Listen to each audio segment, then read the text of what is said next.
pulang gitu. Nah jadi kadang kalau kita ketemu orang yang energinya positif, kita tuh bakal males banget. Kalau ketemu orang kita nggak capek, ketemu orang kita rasanya senang happy terus dia.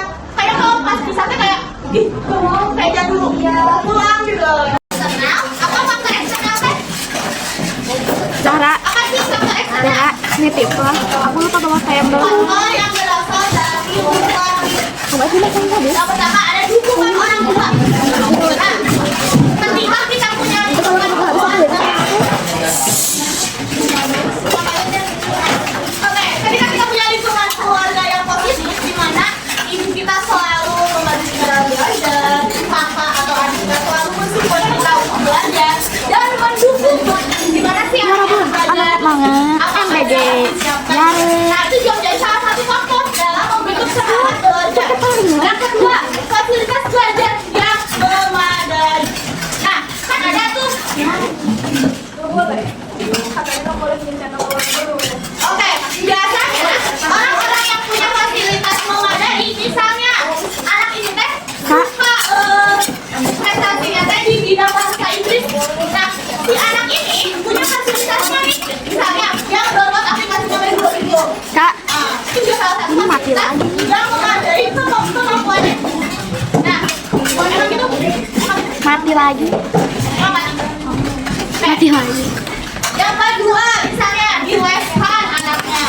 Yang ketiga, misalnya di rumahnya disediakan buku berbahasa Inggris. Nah, itu merupakan salah satu faktor yang memadai dari segi fasilitas belajar. Yang selanjutnya hubungan sosial yang baik dengan lingkungan. Nah, ketika seseorang punya hubungan yang baik di lingkungannya, dia akan lebih mudah dan Jeruknya lebih aja yang gampang aku untuk makan. menunjukkan semangat belajarnya. Misalnya, ketika dia sama temannya, dia punya energi positif, kayak mas belajar ini.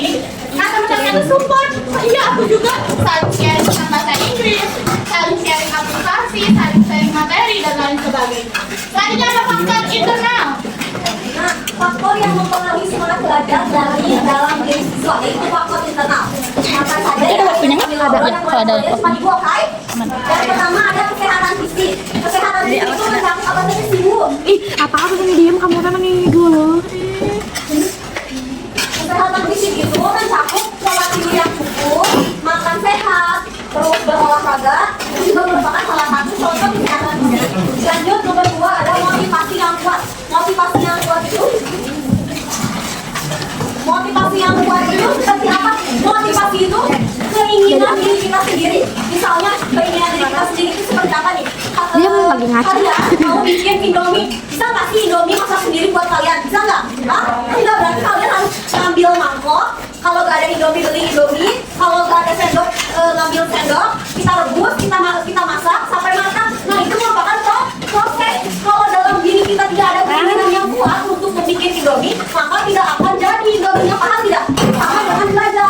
Motivasi yang kuat, motivasi diri kita yang kuat untuk belajar, untuk mengerjakan tugas, datang ke sekolah, menyiapkan baju untuk sekolah, itu juga merupakan motivasi yang kuat dan faktor internal dari dalam siswa yang mempengaruhi semangat belajar. Paham?